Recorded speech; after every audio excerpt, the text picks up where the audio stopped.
Bonjour ou bonsoir à toi selon l'heure à laquelle tu vas tomber sur cette vidéo. J'espère que tu te portes bien. Bienvenue sur Bio Confidence. Moi c'est Lucrèce. Ici nous partageons chaque vendredi les faits, les situations, les expériences de tierces personnes et ensemble nous leur proposons des idées de solutions lorsqu'il s'agit d'un problème. Mais lorsqu'il n'en s'agit pas d'un, nous apprenons, nous bénéficions de leur expérience. Je voudrais, avant de commencer cette vidéo, dire merci à toutes ces personnes-là qui ont partagé, qui ont donné leur point de vue, leur idée de solution sur la confidence de maman dont le papa est taille, sans être taille. Vraiment, elle m'a demandé de vous dire merci parce que grâce à vos idées de solution, elle a pu trouver, elle a pu regarder son problème sous un angle, sous un autre angle et a décidé de rester dans son foyer. Vu qu'elle y est heureuse, elle n'a pas de soucis. Elle s'est dit, mais pourquoi je vais passer? Donc vraiment, merci beaucoup à tous ceux-là qui commentent. Commentez, likez, partagez et surtout, restez connectés. Chaque vendredi, nous avons les vidéos confidences et les dimanches, nous avons des vidéos astuces.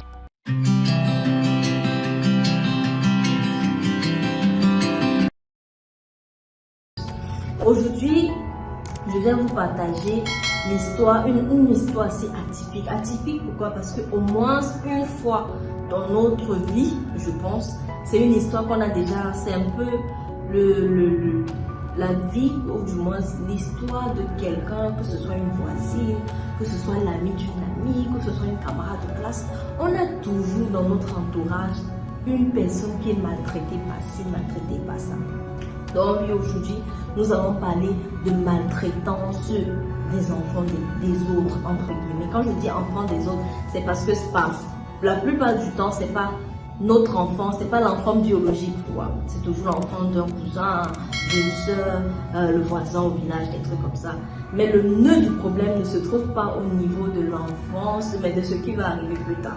Donc je ne vais pas traîner et on va aller straight to the point. En fait, aujourd'hui, nous allons partager ensemble l'histoire de Florence. Florence, cette jeune dame-là, qui aujourd'hui se retrouve directrice d'une très grande société de la place et qui se retrouve face à un dilemme. Avant de vous dire le dilemme, j'aimerais vous ramener un peu en arrière pour que vous preniez connaissance de son enfance, de pourquoi est-ce que ce qui se passe aujourd'hui est so on. En fait, Florence a perdu ses parents quand elle avait l'âge de 3 ans. Et après cela, elle a été recueillie par la petite sœur à sa mère, que son âme repose en paix. Donc la petite sœur de sa mère la recueille donc quand elle a 3 ans. Elle dit de 3 ans à 9 ans, pour elle tout s'est bien passé. Elle ne se souvient pas de maltraitance, rien. Elle était considérée comme tous les autres enfants de la maison. Mais dès lors qu'elle a atteint 9 ans, les choses ont changé. Pourquoi est-ce que les choses changent quand elle atteint 9 ans? À 9 ans, Florence commence à se développer, c'est-à-dire quoi? Elle commence à voir les seins, elle commence à voir ses règles, les courbes commencent à se dessiner progressivement, c'est où les problèmes commencent. Donc, Florence dit que quand elle atteint cet âge-là, les choses ont changé à la maison. Sa tante qui avait l'habitude, puisqu'à la maison ils ont une ménagère, c'était quand même une famille assez aisée, donc il y avait la ménagère. Avant 9 ans, elle ne faisait aucune tâche de la maison. Elle pouvait faire des petits trucs. Pas vraiment des trucs, genre laver le sol, laver les assiettes, faire ceci, laver les habits. Pas vraiment les trucs comme on connaît là. Elle faisait juste des petits trucs. Mais à partir de 9 ans, sa tante a commencé à dire que c'est elle qui va laver les assiettes. Le sol, c'est elle qui doit s'en occuper. Les habits de ses enfants, c'est elle qui devait laver. Donc vraiment, elle s'occupait de tout. À un point où plus elle grandissait, moins la ménagère venait. Donc la présence de la ménagère était réduite jusqu'à un moment donné. La ménagère, il n'y avait plus de ménagère en fait. C'est elle qui faisait tout à la maison, absolument tout. Et cela ne s'arrêtait pas là. Lorsqu'il venait le moment d'étudier, on s'arrangeait à ce que Florence soit occupée. Les autres enfants étudiaient, elle n'étudiait pas. Sa tante, quand elle avait l'occasion, elle la battait, elle la laissait affamer. Parfois, elle dormait hors de la maison. Donc vraiment, elle a changé drastiquement. Quand Florence atteint dans l'âge de 18 ans, elle est déjà complètement femme. Donc elle est vraiment développée. Et malheureusement pour elle, nous allons dire ainsi, c'est une femme assez chargée. Donc elle a une belle poitrine, elle a des formes rondes, du moins bien chargées. Ce qui fait que la femme, sa tante a commencé à se sentir menacée. Elle battait Florence, l'accusant de sortir avec son mari, parce que les hommes, vous savez, les hommes n'ont pas trop le temps d'être méchants. Quand un homme est méchant, c'est comme s'il a plus d'hormones féminines qu'une femme. Je dis surtout vis-à-vis des enfants, hein, parce que l'homme, quand il va être mauvais vis-à-vis d'une femme, c'est un autre sujet. Je parle vis-à-vis des enfants. Les hommes sont plus avenants, ils sont plus protecteurs. Quand la femme qui décide d'être mauvaise. Donc le mari, lui, n'avait pas ce temps-là. Il était toujours aussi protecteur vis-à-vis de Florence. Quand il avait l'occasion, il disait à sa femme que non, ce que tu fais là n'est pas bien. Mais vous connaissez les femmes, quand une femme décide qu'elle va te faire ça dure, toi un enfant qui n'est pas le sien, tu t'assois comme ça, toi-même tu dis yes. Donc elle a supporté tellement de trucs. Quand elle réglait, vous comprenez ce que je veux dire, quand elle avait ses menstrues, elle ne partait pas à l'école parce qu'on ne lui donnait pas de quoi se protéger. Elle était obligée de rester à la maison parce que tout le temps, les serviettes qu'elle avait, il fallait changer, il fallait laver. Pour éviter d'attraper les infections, il fallait laver, repasser, sécher. Donc, quand elle saignait, c'était automatique. À l'école, on savait que tel temps, Florence ne serait pas à l'école parce qu'on sait qu'elle saigne. Donc, c'était assez compliqué. 18 ans est passé, elle a atteint l'âge de 20 ans. Et je voudrais souligner ici que par la grâce des choses, vous savez, on a l'habitude de dire que les orphelins ont les ancêtres portent un autre regard sur les dieux, peu importe le Dieu auquel vous croyez. Il a un regard particulier sur les orphelins.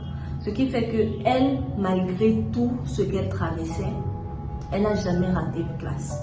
Elle n'a pas échoué, un examen, rien, dont elle a avancé comme il fallait. À ses 20 ans, dont elle avait déjà obtenu son bac à 16 ans, elle faisait déjà l'université et tout, elle a fait la rencontre d'un monsieur, d'un papa, disons un papa, parce que elle avait 20 ans, le monsieur était à plus de 50 ans, donc c'était vraiment un papa. Elle fait la rencontre du monsieur comment? Elle dit qu'elle avait l'habitude pendant les vacances de faire le commerce, parce que sa tante là, elle est commerçante. Donc elle aidait à faire le commerce et quand on disait, j'ai une fille qui avait le sexe, si par exemple sa tante dit ok, la chaussure ici par exemple, tu vas la vendre à 30 000, elle s'arrange peut-être à vendre à 35, elle met 5 000 de côté. Le vêtement si tu vas le vendre à 2500, elle s'arrange à vendre à 3 000, elle met l'autre de côté. Ce qui fait qu'elle avait déjà quand même pris cette habitude-là de garder un peu d'argent, Elle fait la rencontre du monsieur comment? Le monsieur est venu dans la boutique, il voulait certains articles et tout. Il a donc vu comment Florence l'accostait, comment est-ce qu'elle présentait la marchandise et tout. Et puis il s'est demandé, mais comment ça se fait qu'à ton jeune âge, tu es aussi à l'aise, tu es aussi compétente dans la vente et tout? Comment est-ce que tu as appris et tout?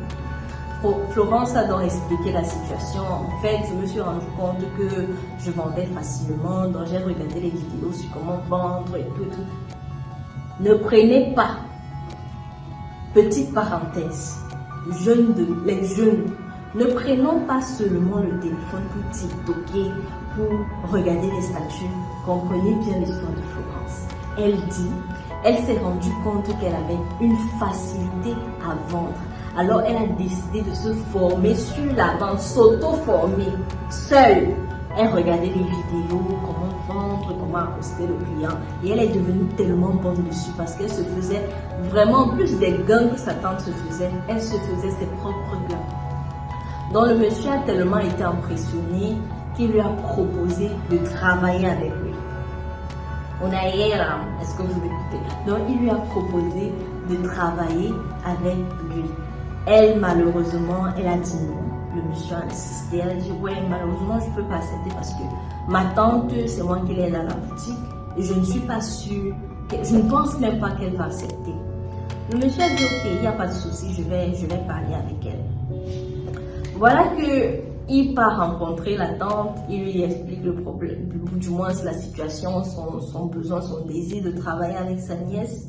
Elle, ce qu'elle fait, Elle sabote d'abord. Non, elle va te voler. J'ai trop de manque dans cette boutique. Je ne te conseille pas. Non, non, non. En tout cas, si vous acceptez de travailler avec elle, c'est votre problème. Et sachez que s'il y a un problème, ne passez même pas chez moi avec. Je ne suis pas responsable. En tout cas, bon débarras. Voilà comment Florence, qui arrivait chez sa tante à 3 ans, quitte à 20 ans, par bon débarras. Le monsieur a dit, pas de problème, je vais tout assumer. Voilà qu'elle se retrouve à aller vivre chez un inconnu, genre bon débarras. Je vais un peu raccourcir l'histoire parce que c'est vraiment long, c'est vraiment, elle m'a détaillé vraiment tout un tas. Et je suis en train de faire un condensé, c'est ça le thème. Donc voilà qu'elle se retrouve à vivre avec le monsieur. Le monsieur est marié, il a des enfants, des grands enfants. Donc ce n'est pas son gars ou bien je ne sais pas trop quoi. Il a pris comme sa fille. On l'a formée. Elle a commencé à travailler jusqu'à elle se retrouve directrice de l'une de ses entreprises. Où ça le dilemme? Vous allez me demander, mais maîtresse, la vie a été très généreuse avec elle. Elle a été chanceuse. Je ne veux pas entendre le thème de « elle a eu beaucoup de chance ». Non, vous-même vous avez vu, vous avez vu avec moi son évolution. Vous avez vu avec moi tout ce qu'elle a traversé, Mais malgré cela, elle n'a pas baissé les bras. Elle travaillait. Même sous maltraitance, elle parvenait à épargner. Elle parvenait à gagner de l'argent. Pourquoi? Parce qu'elle a l'esprit ouvert et parce qu'elle sait qu'aujourd'hui avec Internet, peu importe l'endroit où tu te trouves, peu importe la situation dans laquelle tu te trouves, quand tu as la connexion, tu es capable de te sortir de n'importe quelle situation. Tu es capable de te former sans te déplacer. Ça, c'était une parenthèse. Le dilemme, c'est qu'aujourd'hui, la tante de Florence est hyper malade. Elle est presque mourante. Et elle a appelé Florence. Bon, on doit la sauver. Seulement, l'opération se fera à l'étranger. Donc, c'est hyper coûteux. Elle n'a pas les moyens. Elle n'a pas suffisamment de moyens. Et elle a appelé sa nièce pour demander à sa nièce si sa nièce pouvait gérer le reste de la facture, quoi. Genre, tout compléter. Et la voix tellement mal. Elle est tellement...